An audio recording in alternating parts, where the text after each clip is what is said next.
Super Église et les détectives en action. Nous avons une question. Quel est le plan de Dieu? Un plan pour qui? Un plan pour toi? Un plan pour moi? Un plan pour nous?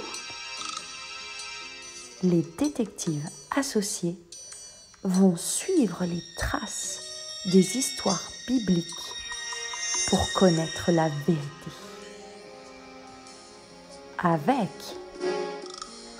sœur Charline, frère Cédric, sœur Mélanie, sœur Naomi, sœur Ivana, sœur Éléonore, sœur Angélique, Élise, Yaël, Aileen, Eliakim, William, Noah, Jade, Adassa, Maïlan, Pavel, Nissi, Shérif, Jason, James, Cassie Hope, Cassie, Curtis, Chelsea Vicky, Naïli, Ketsia, Jonathan, Emmanuel, Kensley et Théo. Bonjour à tous, la réponse de la charade est Jérusalem. À bientôt. Bonjour à tous, c'est le moment pour nous de chanter les livres de l'Ancien Testament. Chantez donc avec moi.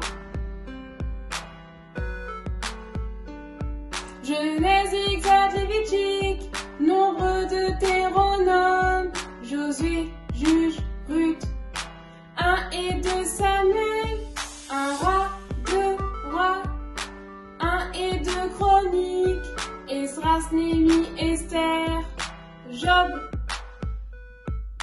Psaume, Proverbe, Ecclésiaste, Cantique, des Cantiques, Ésaïe, Jérémie, Lamentation de Jérémie, Ézéchiel, Daniel, Osée, Joël, Amos, Abdia, Jonas, Michée, Nahum, Habacuc, Sophonie, Agé, Zacharie, et on finit avec Malachie.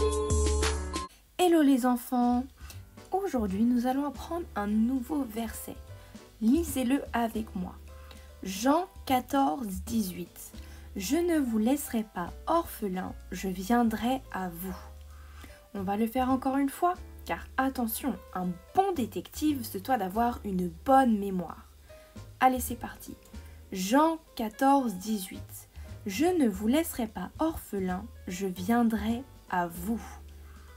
Mais c'est super! Attention, petite difficulté. Est-ce que vous êtes prêts?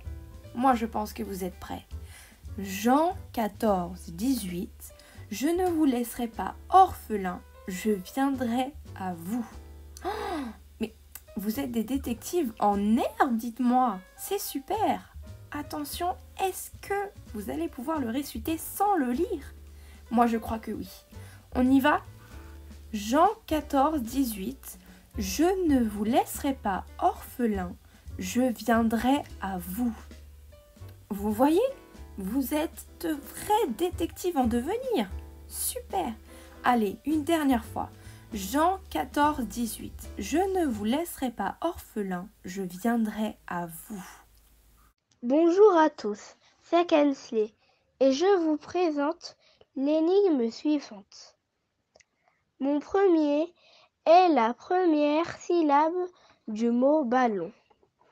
Mon deuxième est le contraire de rapide. Mon troisième est un synonyme de nuit. Mon tout est un objet qu'utilisent les enfants pour s'amuser dans le jardin. La réponse sera pour la semaine prochaine.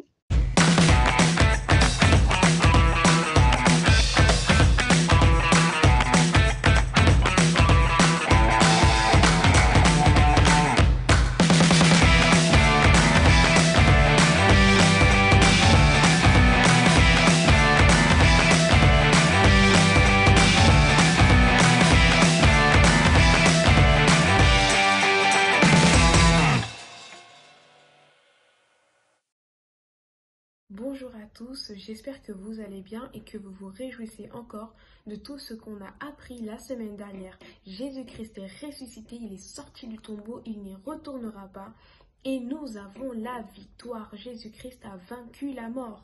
Waouh! Et les disciples alors? Après tout ce qui s'est passé, après la crucifixion du Seigneur Jésus, après son ensevelissement, après sa résurrection, qu'ont-ils bien pu faire après tout cela? Qu'ont-ils décidé de faire?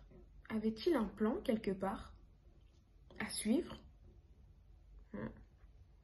Après tout, ils avaient passé 3 ans de leur vie avec le Seigneur Jésus. Qu'allaient-ils faire maintenant? Je vous propose de commencer notre enquête sur la vie des disciples après tout ce qui s'est passé pendant la Pâque, en commençant par trouver le mot caché derrière ce code. En effet, derrière ce code se trouve un des sentiments que les disciples ont pu ressentir après la Pâque. Chaque chiffre correspond à une lettre. Je vous laisse mettre pause pour bien prendre le temps de découvrir le mot caché. Le mot est bien seul. Et oui, les disciples ont pu se sentir seuls. Jésus n'était plus physiquement avec eux. Les disciples se sentaient seuls, peut-être même abandonnés. Qu'allaient-ils faire de leur vie maintenant que le Seigneur Jésus n'était plus physiquement avec eux? Qu'allaient-ils choisir de faire? Y avait-il un plan quelque part pour eux? Qu'allaient-ils décider de faire? Ils étaient comme à la croisée des chemins. Ils devaient prendre une décision. Allaient-ils décider de retourner à leur ancienne vie? Par exemple, reprendre leur travail de pêcheur? D'autres allaient retourner à leur vie de berger? Est-ce que d'autres décideraient de reprendre leur travail de collecteur d'impôts? Je pense que nous pouvons nous dire qu'ils étaient d'une grande incertitude, c'est-à-dire qu'ils ne comprenaient pas du tout ce qui devait leur arriver. Ils ont dû énormément réfléchir, beaucoup penser. Quel était le plan de Dieu pour eux? Toutes les réponses à nos questions se trouvent dans la Bible. Et afin de trouver la référence, je vous propose un nouveau code. Rappelez-vous, chaque chiffre représente une lettre et chaque lettre représente un chiffre ou un nombre. Je vous laisse mettre pause pour découvrir la référence cachée derrière ce code. Bravo, la référence était bien Jean 14, 18. Et oui, pour tout savoir, Jésus, avant qu'il ne soit crucifié, avait laissé aux disciples une promesse, c'est-à-dire une parole sur laquelle ils pouvaient compter. Et c'était sûr que cette parole allait arriver. C'est pourquoi les disciples avaient donc de l'espérance. Donc, malgré toute leur solitude, ils avaient de l'espérance dans la promesse que le Seigneur Jésus leur avait faite. Les disciples avaient donc une promesse sur laquelle s'appuyer.